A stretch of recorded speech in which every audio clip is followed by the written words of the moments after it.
It was close to midnight when Jake Miller's phone buzzed on the counter of Tony's Pizza. He had just finished stacking empty boxes, ready to clock out after a 12-hour shift.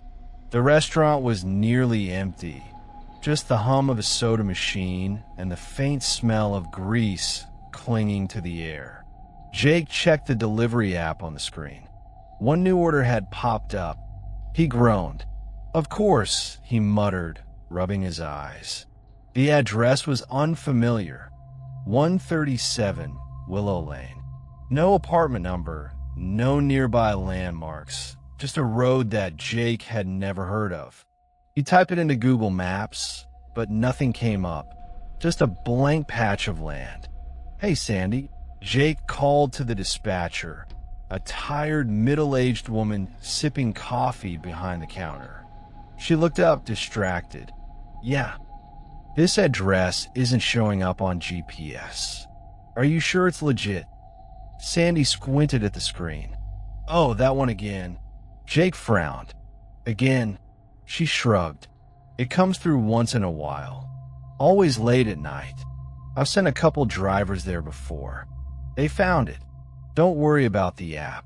Just head east on Highway 9, past the old sawmill. There's a dirt road with a broken streetlight. Follow it until you see a house. Can't miss it." Jake hesitated.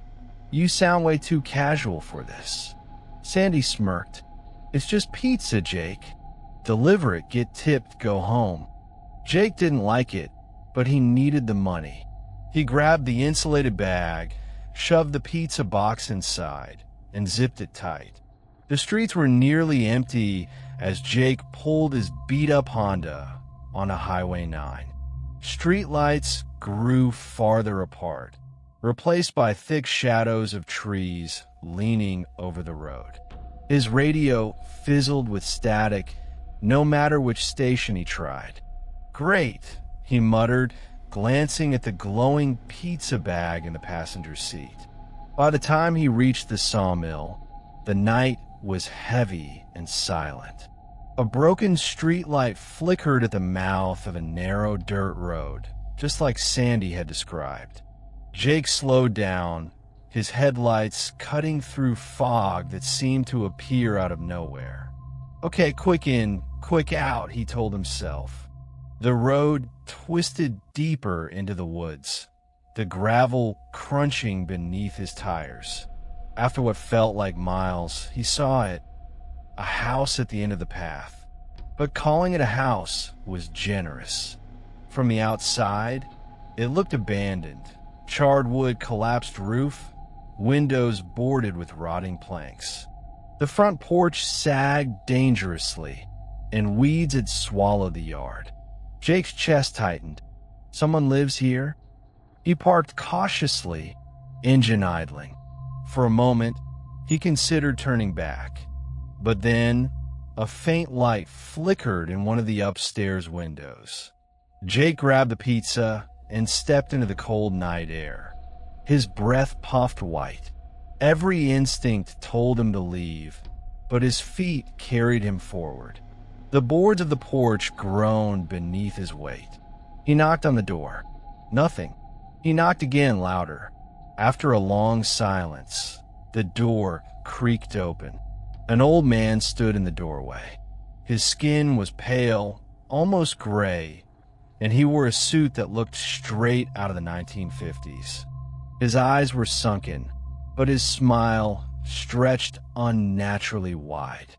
"Ah," the man said, voice crackling like static. "You've arrived." Jake forced a polite smile. "Yeah, one large pepperoni. That'll be $14.75. The old man reached into his pocket and pulled out a handful of coins, thick silver dollars, tarnished and heavy. He placed them into Jake's palm. "Cold, too cold." Jake frowned. We usually take cash or card." "Keep the change," the man interrupted, his grin widening. Jake shoved the coins into his pocket, eager to leave. "Right. Enjoy your pizza." But before he could turn, the man spoke again. You should come inside. Jake froze. Sorry, it's rude not to join your host. Just for a moment. Jake's stomach twisted. From the corner of his eye, the house still looked like a burned ruin. But through the doorway, it was different. Warm light glowed from chandeliers, walls lined with expensive wallpaper, furniture polished and new. It was like stepping into another era. He shook his head. Sorry, I've got other deliveries. The old man's smile faltered, but only for a second. Next time, then. Jake hurried back to his car, heart pounding. As he pulled away, he glanced in the rearview mirror. The house was dark again. Nothing but charred remains, no light, no movement. Back at Tony's Pizza, Jake dropped the silver coins onto the counter. Sandy picked one up, squinting. Where the hell did you get these? From that Willow Lane delivery. Her face paled. Jake, these are Liberty silver dollars. They stopped minting these in the 1930s. Jake blinked. So, the guy paid with coins older than my grandparents? Sandy didn't answer. She slid the coins back toward him. Just don't bring those here again. Jake shoved them into his pocket, unsettled. The next night, Jake swore he wouldn't take any late orders. He told Sandy he was done after 10. But at 11:57 p.m., his phone buzzed. One new order. Address: 137 Willow Lane. Jake's blood ran cold. He stormed over to Sandy. I told you not to give me that one. I didn't, she insisted. It came through automatically. The system just assigns it. Jake wanted to refuse, but something gnawed at him. Curiosity. Fear. He grabbed a box anyway. This time, the drive felt even longer. The woods darker, the fog thicker. When he reached the house, it looked worse than before. Collapsed roof beams, vines crawling over the porch. Yet again, a single light flickered upstairs.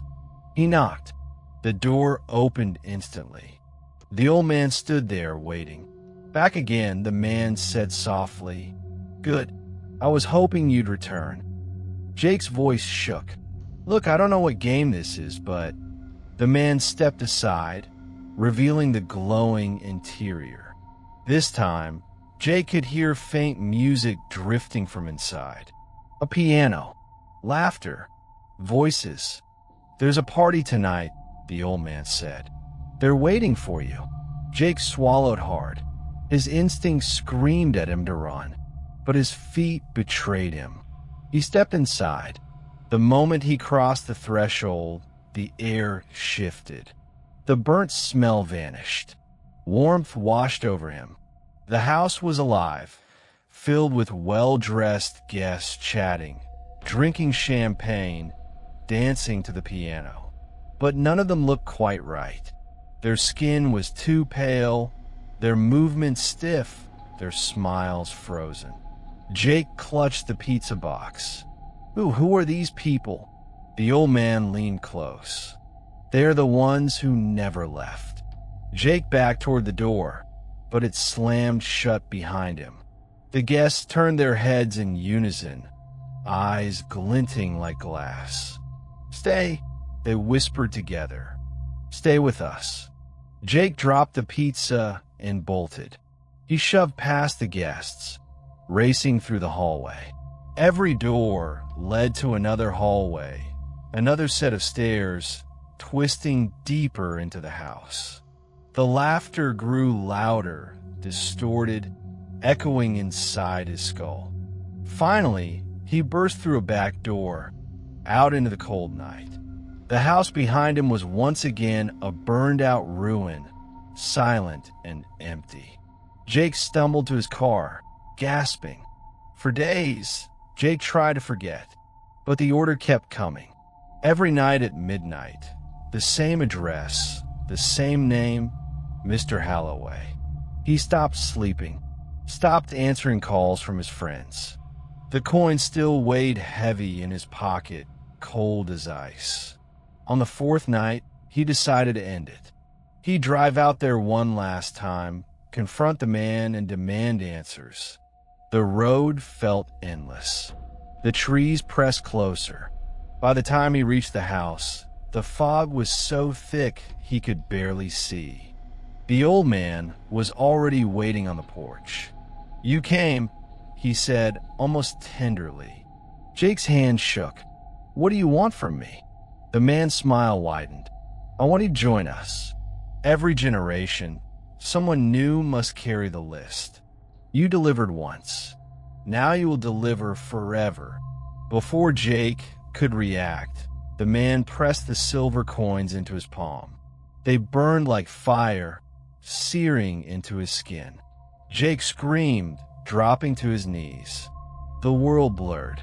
The house shifted, swallowing him whole.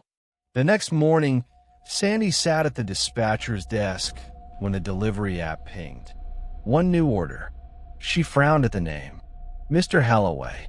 Address: 137 Willow Lane. But this time, the assigned driver wasn't Jake. It was a new kid. Fresh hire. Eager, desperate for tips. Sandy stared at the screen, her hand trembling. She thought about canceling it, but her finger hovered over the button. The order blinked again, urgent. And finally, she whispered to herself, "It's just pizza." Jake Miller was never seen again. But sometimes, on midnight drives down Highway 9, drivers swear they see a figure on the side of the road. A young man in a pizza uniform, clutching a glowing delivery bag, trying to flag them down. And if you ever get hungry enough to order food past midnight, check your receipt carefully. If you see 137 Willow Lane, don't answer the door.